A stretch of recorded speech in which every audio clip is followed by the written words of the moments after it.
St. Alden's Hospital, 6 a.m. A quiet new nurse moved silently down the sterile hall. "Hey, rookie, you here to fold linens? Or here to cry?" Mocking laughter echoed behind her. They called her the mouse deadweight. And a silent ghost, she ignored them, keeping her head down, focused on her work. Suddenly the floor gave a deep tremor. A deafening roar shook the roof. A guard burst in, yelling, "Navy helicopter landing there, asking for a SEAL combat medic." An officer stormed in, shouting, "Where is specialist Maya Chin? We need her now." Maya Chin, 29, was a ghost of her former self. She was an ex-SEAL combat medic in Elite Few who'd left the service after He catastrophic Nightfall Ridge mission. She'd lost her entire team that night, every last man. The weight of that failure, the trauma, it had reduced her to someone unrecognizable. St. Alden's was supposed to be her sanctuary, a place where routine was the highest form of drama, a place she could finally be silent. She needed the simple, repetitive rhythm of civilian life to quiet the ghosts of the battlefield. She started her first shift, hoping to blend into the SEA of scrubs, but her reserved demeanor and quiet intensity, the very thing she sought for peace, made her an immediate target. The staff saw a small, cautious woman who didn't introduce herself or make eye contact. They assumed an experience. They noticed the awkward hesitation when someone asked about her previous medical roles. They concluded she was timid, perhaps even incompetent. Patricia Williams, the charge nurse, a woman who thrived on power and intimidation, immediately sensed what she perceived as weakness. "Rookie, you missed 2 steps on the supply count. Do it again, faster this time. We don't have time for slow learners, Chun." Maya's response was always the same, soft, precise, obedient.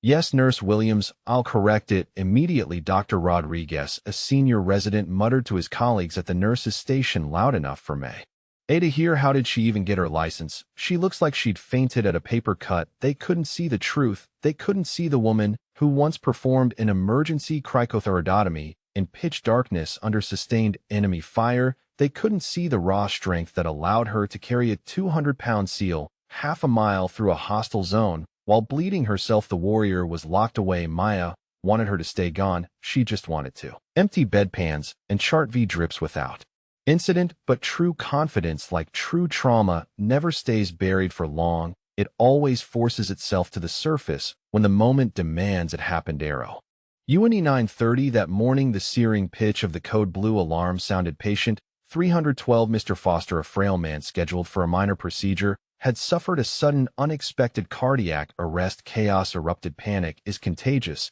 and it instantly gripped the civilian medical team. Crash cart.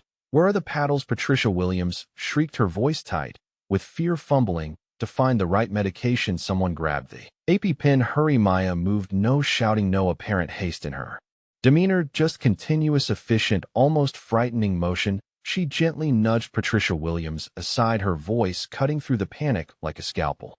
"Quiet but absolute. Get the epinephrine, 2 milligrams immediately." Her tone wasn't a suggestion. It was an unnegotiable military command, delivered with frigid calm. Patricia Williams stared, too stunned to speak. "Who are you to order me?" "Chin, you're the rookie." Maya didn't engage. Her focus was entirely on Mr. Foster's chest. Her hands locked together. She started compressions, deep, perfectly rhythmic, impossibly strong. She was counting internally, a life or death metronome, ticking a perfect beat. The chaotic energy of the room immediately focused on her hands, her pace, her unshakable calm. 40 seconds, the exact time it took for the drugs to be administered. And the defibrillator shocked to restart. The flickering heart muscle beep, beep. The monitor registered a rhythm, shaky but clear sinus rhythm, restored. The room exhaled in a wave of crushing relief. Dr. Rodriguez, the man who had doubted her nerve, looked down at her, his face a mixture of awe and professional confusion. "Where did you learn that precision, that timing?" Maya stood up, her face instantly returning to its familiar guarded mask. She offered only one simple, non-committal truth: "I've worked in places where there is no margin for error means death." Patricia Williams, regaining her desperate temper and need for control, immediately interjected, "You acted outside a procedure, Chin. We don't need rogue heroes breaking protocol here." She tried for authority, but her voice cracked. Maya simply bowed her head, pulling off her gloves, failure heavy in her posture. "I apologize. I overstepped." It wasn't an apology for saving a life. It was an apology for the conflict, for being pulled back into the spotlight she despised. She was tired of fighting. She was tired of being the warrior the Patient Mr. Foster was wheeled out an hour later stabilized. He caught Maya's eye and gave her a tired but knowing smile. That young girl, he told his daughter later, she has the hands of someone who saved hundreds of lives. I saw it in her eyes. Pure fire. Fate, however, had no interest in Maya's quiet retirement. It was interested in the professional she had buried. Barely 10 minutes after the cardiac arrest incident, the floor began to tremble again. This time, it wasn't a gentle shudder. It was a violent rhythmic shaking that rattled the entire wing. The deep, thunderous sound of heavy lift rotor systems became deafening. This was no routine airlift. This was an incursion. The security guard, now pale and sweating, burst through the door again, yelling over the roar of the engines. It's the Navy, an emergency landing. They've secured the roof for an airdrop. Everyone scrambled toward the stairwell, drawn by morbid curiosity and the primal need to witness the unfolding drama. What kind of emergency required such massive military intervention in a civilian hospital? On the roof, a dark Navy MH-60 Seahawk combat transport helicopter was settling. Its gigantic rotor washed blasting snow, leaves, and debris into a violent, blinding vortex. A man in full combat gear, a naval special warfare officer identifiable by the familiar trident patch on his chest, leapt out of the side door. He yelled, his voice strained and desperate against the roaring engine noise. We are looking for specialist Maya Chin. We request critical immediate medic. I'll support. We need her immediately. The word SEAL hung in the air. The word specialist, the name Chin. Every head in the hallway turned in unison. Every nurse, every doctor, every intern stared at the small, quiet nurse, who was still unbelievably calmly folding a blanket on a supply cart, trying to continue the normal. Patricia Williams's jaw dropped. She stammered, unable to form a coherent word. You. Maya looked up, her eyes, usually veiled by fatigue and reserve, widened with a raw, unconcealed flash of horror. She had run, she had hidden, she had changed the name on her employment file, but they had found her. The past was violently tearing its way back into He present the officer. Lieutenant Commander Brooks found her, his face a grim mask of military urgency. Dosi, Chin, thank God you're here. Please, we have a SEAL in critical condition. We couldn't risk a field move to a distant military base. You're the closest trauma center. DOC. The title echoed down the crowded hallway, confirming the unbelievable truth about their mouse. She tore off the flimsy blue hospital gloves and pulled down her disposable mask. Her expression was now completely different, not fearless, but focused, laser-focused, decisive. She didn't wait for orders. She moved with the decisive practice speed of someone advancing toward a gunfight. She moved like a predator seeking a cure. She ran up the stairs, the large dark silhouette of the helicopter growing larger until she ducked under the spinning rotors and into the deafening fuselage, buffeted by wind. Inside, the scene was catastrophic. A severely wounded SEAL was strapped tightly to a litter, surrounded by anxious, inexperienced corpsmen. Maya caught her breath. She froze for one precious, painful second. It was a break in her professional calm. The casualty was Lieutenant Jake Morrison, her former team leader, the man she thought had died 3 years ago at Nightfall Ridge. The reason she quit and sought silence. Jake, her voice was a cracked paired choke, the first genuine, unconcealed emotion the hospital staff had ever heard from her. You're alive. Jake was barely conscious, his breathing shallow and rattling. A penetrating trauma injury had caused massive life-threatening internal chest trauma. He tried to speak, his eyes finding hers. Only trust you, only trust your hands, Maya. He gasped out the words, muffled by the oxygen mask. The emotional shock was immediately and completely overridden by the professional imperative. Maya lightly slapped her own cheek, a quick, sharp movement to steady herself. He is alive, and he is seconds from death. He's crashing, respiratory rate is dropping. He has a TE. Sign pneumothorax. We don't have time for him, or we don't have 5 minutes to move him. Her voice was back to that military calm, sharp, commanding, and absolute. I need 2 large bore 4 lines. Get me the needle decompression kit and the chest drain tube. We are doing a thoracic surgery right now on this deck, on this litter. Patricia Williams, who had followed the crowd and pushed her way to the doorway, attempted one last desperate assertion of control, screaming over the engine noise, you can't do that.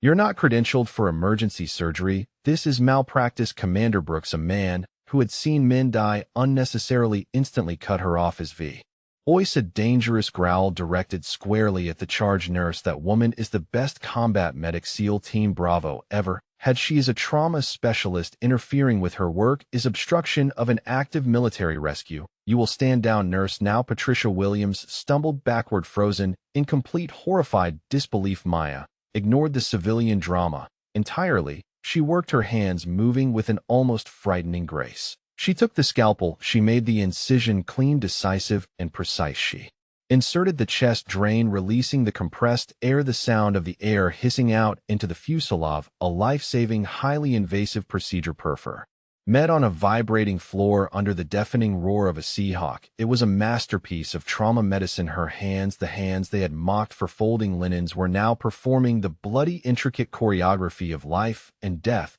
with unmatched efficiency. 12 minutes later, Jake's vitals stabilized. His heart was steady. He would live. Commander Brooks, a man who had witnessed countless acts of valor, stood rigidly, his eyes reflecting deep respect. He snapped a sharp, formal salute to the woman in civilian scrubs. DOC Chun, it is an honor. Welcome back. Later that night, one of the young Navy corpsmen, still shell-shocked by the impromptu surgery, spoke to a stunned hospital orderly. I've seen her do that under heavy fire. She's a machine. But today she was stronger. She had to save the only man who represented her. Past the site of the rooftop surgery immediately went viral, not just within the hospital, but on local news, and then nationally. The entire medical community was buzzing. New nurse performs emergency surgery on SEAL warrior aboard helicopter. Hero or rogue? The hospital administrator, Mr. Thompson, a man obsessed with procedure, legal liability, and avoiding bad publicity, immediately called Maya into his office. Miss Chun, he began, his face tight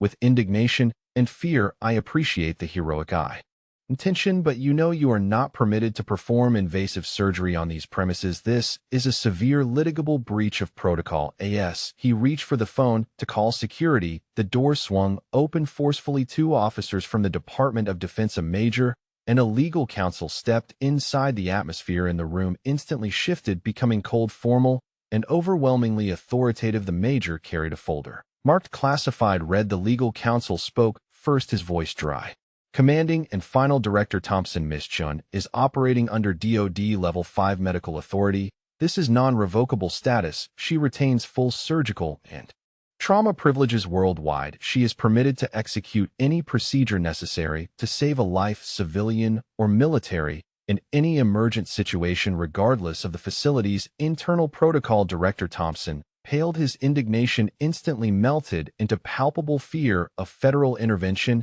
and military authority. Patricia Williams, who had lurked outside the office with several other nurses, finally stepped in, her previous scorn replaced by genuine confusion and a desperate need for the truth. Who are you really? She whispered, the question echoing the fear and astonishment of the entire hospital staff. Maya finally met her gaze. Her face held no trial, mph, nor anger over the past mockery. She was simply tired of pretense. She was tired of running. I was just someone who failed, and now I am someone who tries to save the people others think can't be saved. The DoD officials weren't just there to clarify medical privileges. They were there to address the full fallout of the rooftop rescue, which had dragged the 3-year-old Nightfall Ridge disaster back into the spotlight. They publicly confirmed that during that infamous mission, Maya Chun was the sole survivor because she spent the entire evacuation window repeatedly trying to drag 5 critically wounded SEALs, including Jake Morrison, through heave.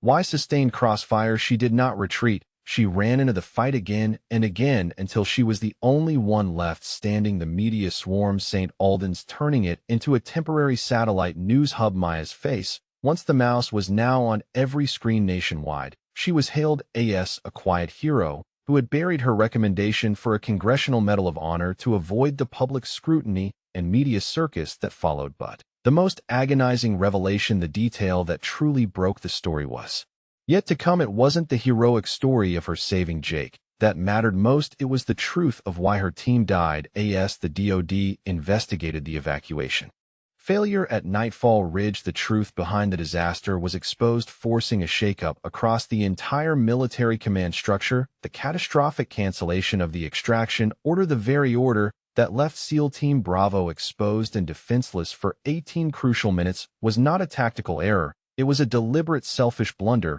by a high-ranking officer who focused entirely on protecting his own highly visible politically charged career timeline, not the lives of the soldiers. Maya, the only survivor who saw the failure, had provided a deliberately vague, incomplete report to the military in the aftermath. She chose to protect the I-8 reputation of the Special Operations Command, sacrificing her own peace, her own career, and her ability to grieve publicly for the sake of greater organizational stability. She chose silence over justice for 3 long, agonizing years. Jake Morrison, now stabilized and conscious in the ICU, woke up and confirmed the entire story, delivering a statement that brought the hospital and the nation to a standstill. Maya didn't just save my life on the roof today, she saved me 3 years ago too. By swallowing the truth to protect the command that failed us, she carried our failure so the organization wouldn't collapse. She is the strongest person I have ever known. The nation was stunned. The hospital was aghast. Director Thompson publicly apologized to Maya,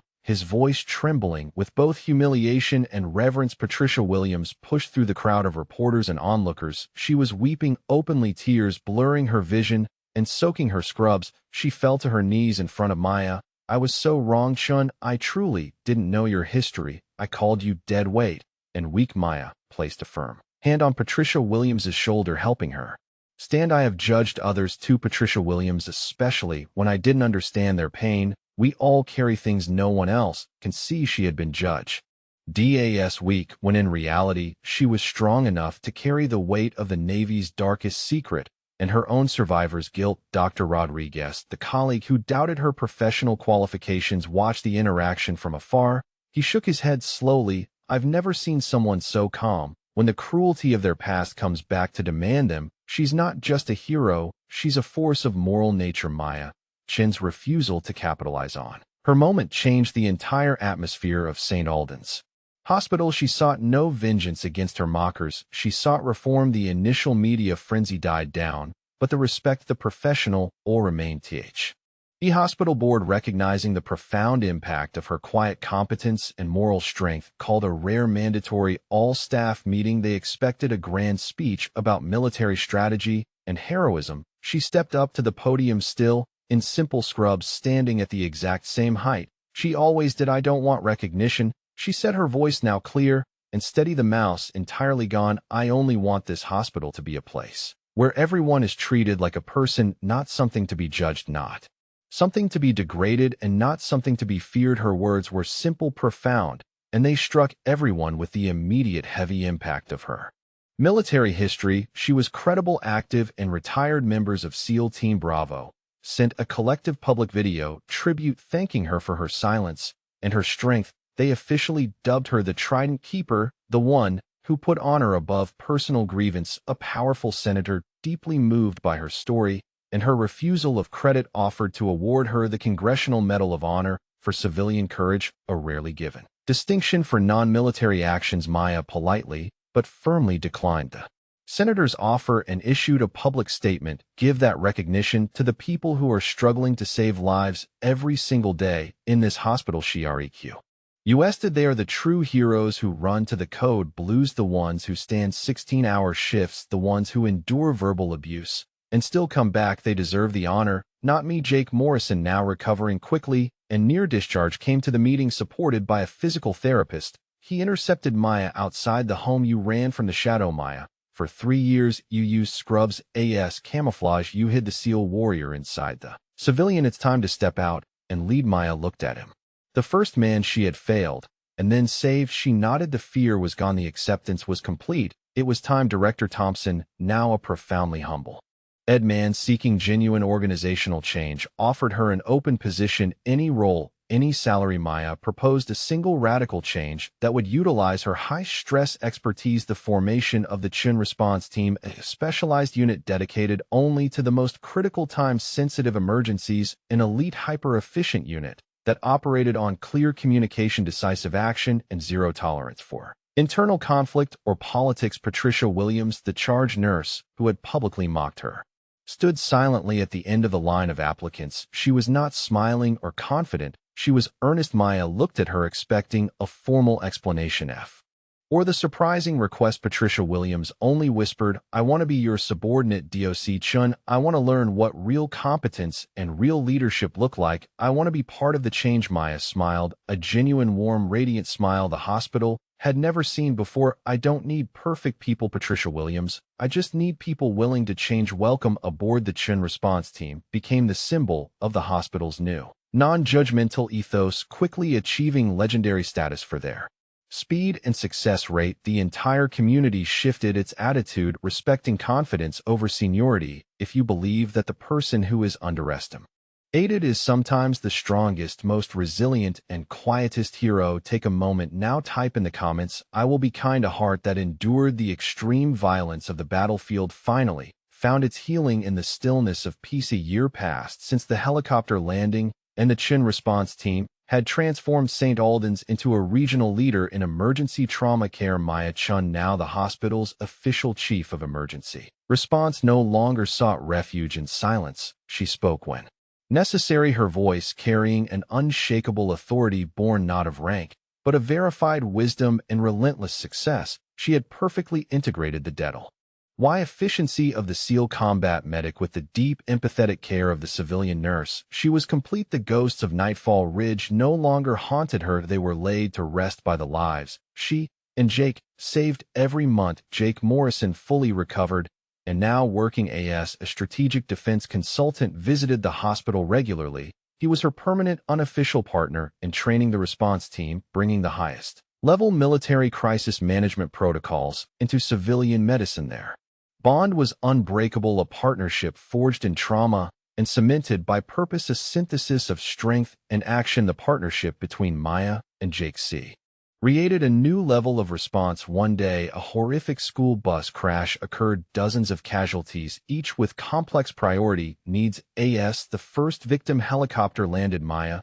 and Jake were there. Maya used the military's March triage system, massive hemorrhage, airway, respiration, circulation, head injury, hypothermia. For assessment, she wasted not a second. Victim 3, massive bleed to the right leg, immediate tourniquet. Then 4, access. Patricia Williams, victim 5, partial airway occlusion, set up for intubation and have the crick kit ready if it fails. Her words were a constant stream of commands, so clear they were impossible to misinterpret. Jake stood beside her, not as a consultant, but as an action coordinator, keeping the environment safe and focused. 3 ambulances coming in. 15, keep the lane clear, no one looks back. Team and maintain the respiratory rhythm for patient 2. Their synchronization was a dance of life. Maya's calm was mirrored by Jake's decisiveness. They were 2 halves of the same philosophy. In chaos, only cold professionalism can beat death. The lesson of the mentor. One day, a young nurse named Emma, fresh out of school and recently moved to the Chun response team, approached Maya in the clean, organized supply room. Her hands trembled slightly as she spoke, fear choking her voice. Chief Chun, Emma began anxiously, "I'm afraid I'm not good enough. When the pressure hits, I'm terrified I'll make a fatal mistake." Maya turned, her face calm, her eyes reflecting the fear she once knew. She took the young nurse's shaking hand, grounding her. "I am afraid too, Emma," Maya said softly. "I was afraid when the rotors were spinning and I had to cut into Jake's chest. I was terrified when I had to choose to carry the Navy's failure instead of revealing the truth. I was afraid, but I took one more step forward." We all feel that fear. It never fully goes away. Maya then showed Emma a simple technique she learned during SEAL training, the tactical POW. When the panic hits, Maya instructed, "Do the 4-7-8 rule. Inhale for 4, hold for 7, and exhale slowly for 8. Just once." In that moment, Emma, you are not a scared person. You are an information processor. You are converting fear into data. Trust your training. You are here because you are ready. Emma tried it and felt the calmness spread. She learned that the discipline of the body could govern the chaos of the mind. Conclusion, purpose, and closure. Maya was no longer an individual. She was a symbol, a teacher. She not only led the response team, but became a mentor to the entire hospital, teaching them how to face injustice, doubt, and fear. He had learned that her role was not to run from her past, but to use it to light the way for others. The final scene. Maya stands alone on the roof of St. Albans as the sun begins to set gloriously, painting the western sky in fiery oranges and soft purples. She is conducting a final security check of the landing zone, now a permanent respected feature of the hospital. Suddenly, a familiar shadow sweeps overhead. A small fast Navy helicopter, a utility light aircraft, makes a sharp turn flying low over the hospital roof. The pilot, recognizing the solitary, authoritative figure below, dips the nose of the aircraft in a respectful, silent salute to the man who was both ghost and hero. Maya offers a slight nod in return, not the rigid posture of a SEAL reporting for duty, but the quiet, dignified poise of someone who has finally found home in her purpose. The symbol of the closed loop, the tiny silver SEAL combat medic badge she wears discreetly pinned to the collar of her charged nurse scrubs, catches the last rays of the sun gleaming the past and the present. The warrior and the healer finally reflect a single unbroken light of courage, confidence, and peace. Maya Chen didn't need a medal of honor to prove her worth. She needed to save the man who symbolized her failure to prove it to herself. Her journey is a testament to the quiet strength carried by the underestimated and the profound transformative impact of choosing compassion over judgment. If you believe courage still lives in everyday heroes, subscribe to the Veteran Story. Real people are creating and telling stories, not mass-produced AI.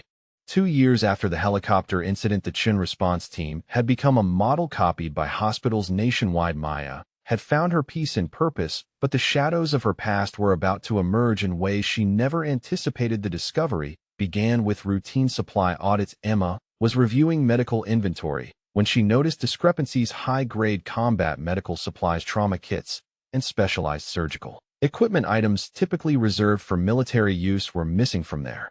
Stockroom. The quantities were small, but the pattern was unmistakable. Someone was systematically removing the most advanced life-saving equipment. Maya reviewed the inventory reports, her trained eye immediately recognizing the significance. These weren't random thefts. These supplies represented a complete field surgical capability, portable enough for covert operations. The theft pattern suggested someone with intimate knowledge of combat medicine, someone who understood exactly which items were most valuable for treating battlefield trauma. Jake Morrison arrived at St. Albans that evening for their weekly training session. Maya showed him the inventory reports. His expression darkened as he read the details. These items, he said quietly, could keep a small unit operational for months in hostile territory.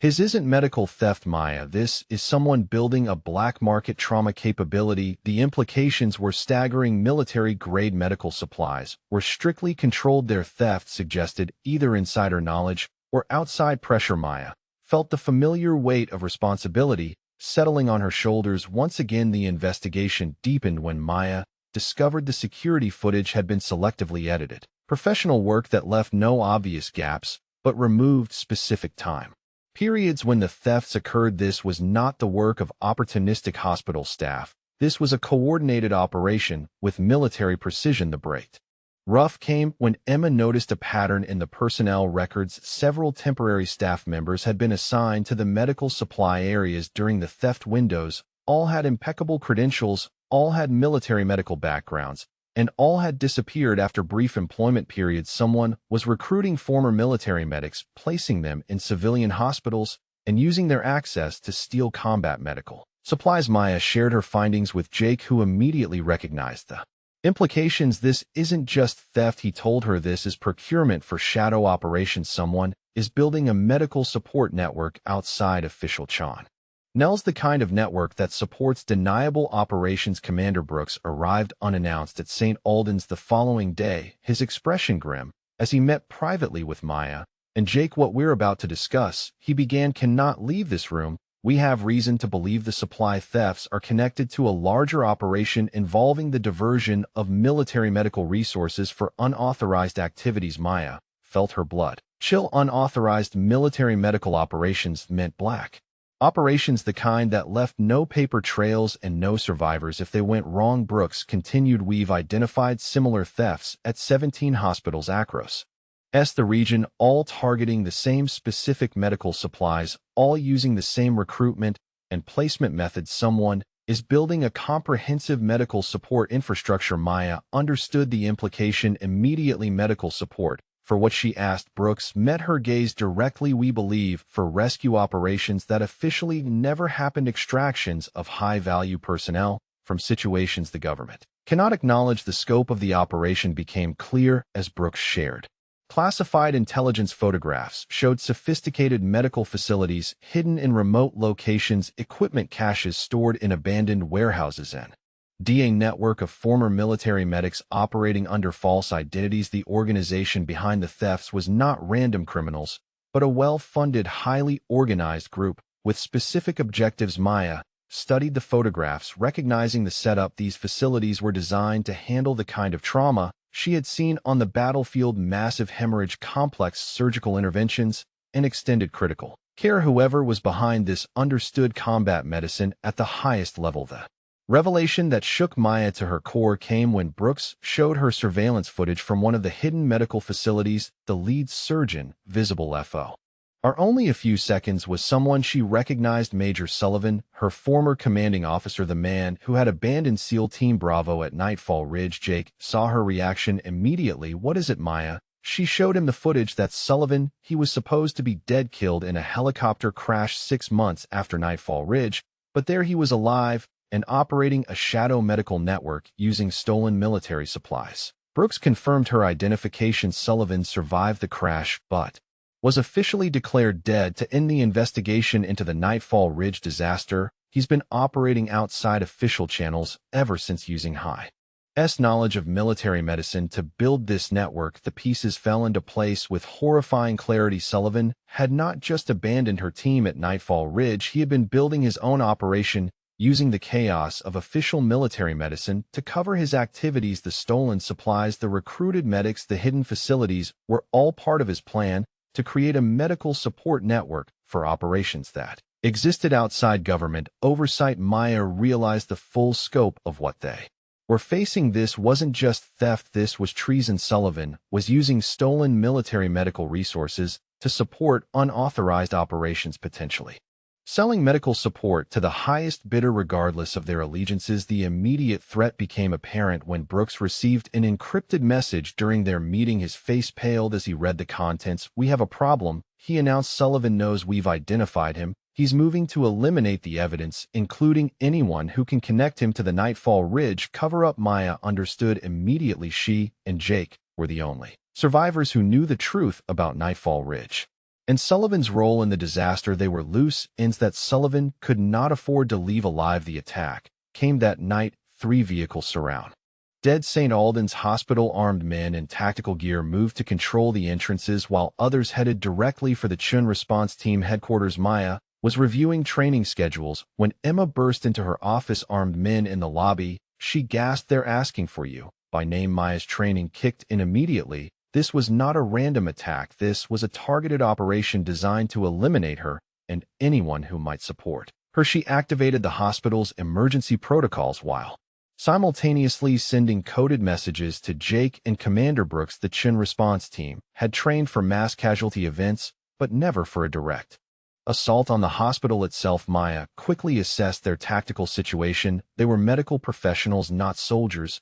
but they were in their own territory with intimate knowledge of every corridor, storage room, and exit. The hospital's complex layout could be an advantage if used correctly. Maya gathered her team in the secure supply room that served as their command center. "We are facing a coordinated attack," she told them. "This is not about medical care. This is about survival. Our training has prepared us to save lives. Today, we use that training to protect them." The transformation was immediate. Maya's voice carried the authority of her SEAL TR, aiming while her team responded with the disciplined efficiency they had learned through countless emergency drills. They were no longer just medical staff. They were a tactical unit operating on familiar ground. Jake Morrison arrived through the hospital's maintenance tunnels, a route he had memorized during their security assessments. His expression was grim as he briefed Maya on what he had observed: at least 12 hostiles, professional movement, coordinated communications. This is a military operation, not a hospital invasion. Maya nodded, understanding the implications. Sullivan was not taking chances. He had sent a full tactical team to ensure that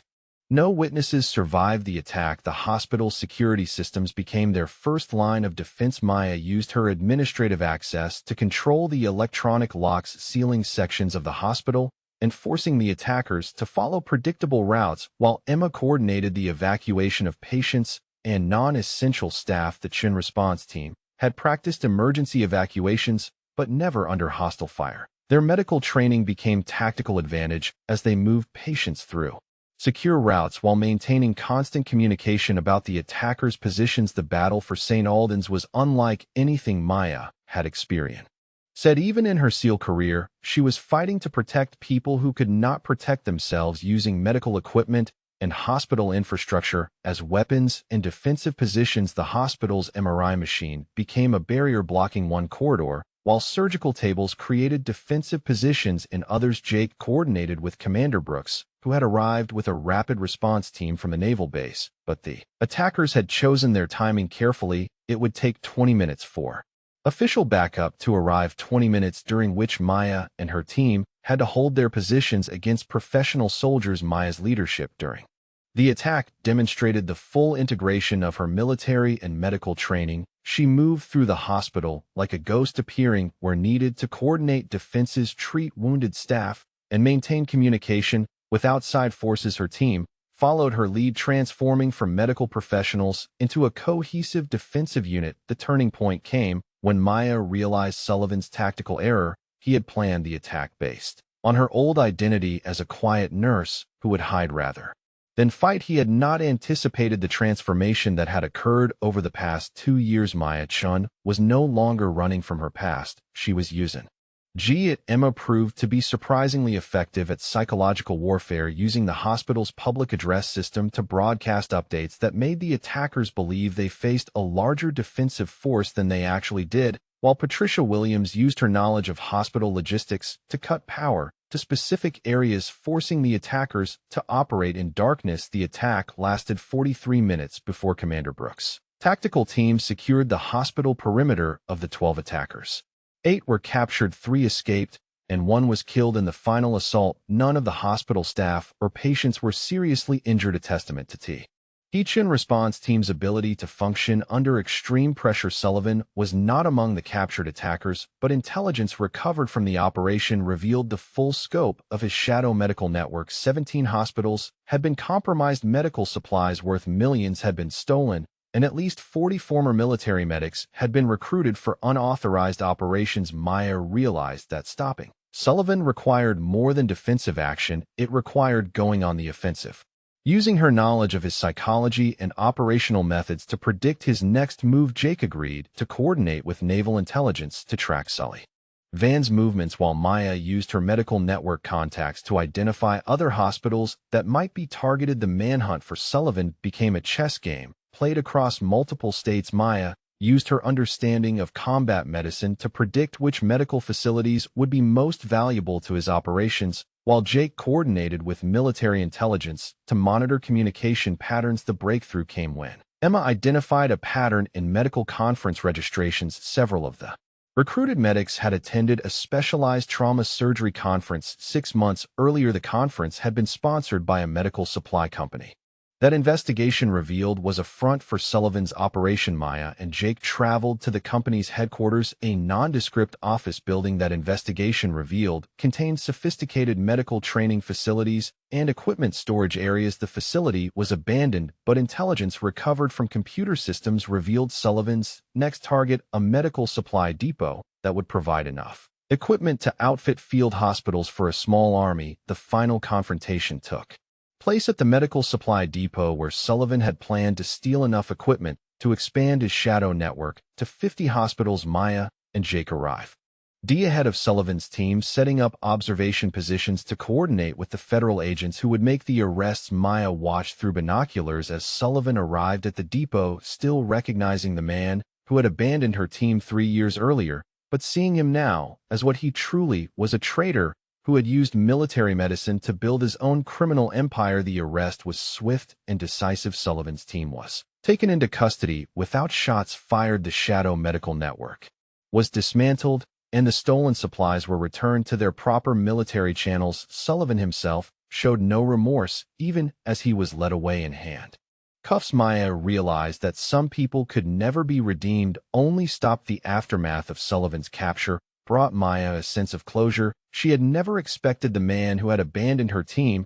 had finally faced justice for his crimes, but more importantly, Maya had proven that her transformation from warrior to healer did not require abandoning her strength. The Chin response team returned to their normal operations with a deeper understanding of their capabilities. They had faced a military assault and prevailed using medical training as tactical advantage and teamwork as their primary weapon. Maya knew they were no longer just a medical unit. They were protectors capable of defending what they had built. Emma's growth during the crisis surprised everyone. The young nurse, who had been afraid of making mistakes, had coordinated civilian evacuations under fire and used psychological tactics to confuse trained soldiers. Her confidence was permanently transformed by the experience. Patricia Williams emerged from the crisis as Maya's most trusted lieutenant. Her administrative knowledge had been crucial to controlling the hospital's systems during the attack, and her dedication to the team's success was now unquestionable. Jake Morrison's partnership with Maya deepened into something approaching a military bond. They had proven they could function as a tactical unit while maintaining their medical mission. Their coordination during the hospital defense had been flawless. Commander Brooks recommended Maya for a civilian service award recognizing her leadership during the hospital attack, but as before, Maya declined, preferring to focus recognition on her team's collective performance rather than individual heroism. The Chun response team's reputation spread beyond St. Albans. Hospitals across the country requested training in their methods of combining medical excellence with crisis management. Their approach became a new standard for our hospital emergency preparedness. Maya's final conversation with Sullivan came during his pre-trial interview. When she visited him at the federal detention facility, he looked older, worn down by the weight of his crimes, but still defiant. "You always were too naive, Chun," he told her through the bulletproof glass, "thinking you could save everyone when the system itself is broken." Maya met his gaze steadily. "The system has problems," she replied, "but that doesn't justify abandoning the people who trusted you. The people who died at Nightfall Ridge trusted you, and you failed them." Sullivan's facade cracked slightly for the first time, showing a glimpse of guilt he had carried for 3 years. "Those men died because of impossible orders, Chun, orders that came from politicians who never wore a uniform." Maya shook her head. "Those men died because you chose your career over their lives. When you canceled the extraction, you killed them as surely as if you had pulled the trigger yourself." The truth of her words hung in the air between them. Sullivan looked away, unable to meet her eyes any longer. Maya realized this would be their last conversation, and she felt a sense of completion. The man who had haunted her dreams was just another failed leader who had chosen personal gain over the lives of those under his command. Maya left the detention facility knowing she would never think about Sullivan again. His chapter in her story was closed permanently, and she was free to focus entirely on the future she was building with her team at St. Albans. The Chun response team's final evolution came 6 months later when they were officially recognized as a regional medical emergency response unit with authority to coordinate multi-hospital responses to mass casualty events. Maya had achieved something beyond her original military career. She had built a medical unit that combined the best aspects of military precision with the humanitarian mission of civil medicine. Her team now consisted of 30 medical professionals from 15 different hospitals, all trained in the Chun method of crisis medicine, combining rapid assessment, immediate action, and seamless coordination under pressure. Emma became Maya's deputy, leading training programs for new team members and developing protocols for hospital security during medical emergencies. Her transformation from frightened student to confident leader exemplified the team's ability to develop excellence. Through shared experience, Patricia Williams took over the administrative coordination of the regional network. Her understanding of hospital bureaucracy proved invaluable in navigating the complex politics of multi-institutional cooperation. Her dedication to the mission never wavered. Jake Morrison established a consulting firm specializing in medical facility security, helping hospitals nationwide prepare for both natural disasters and hostile actions. His partnership with Maya continued as they developed new approaches to protecting medical infrastructure from emerging threats. Commander Brooks remained their military liaison, coordinating with federal agencies when the Chun response team's unique capabilities were needed for situations requiring both medical expertise and tactical awareness. EIR collaboration had become a model for civilian-military cooperation. Maya's speaking engagements at medical conferences focused on the integration of crisis leadership with clinical excellence. Her message was simple medical professionals must be prepared to protect what they have built both from natural disasters and human threats. The strength to heal required the strength to defend. The transformation of St. Alden's Hospital was complete from a place where Maya had hidden from her passed away.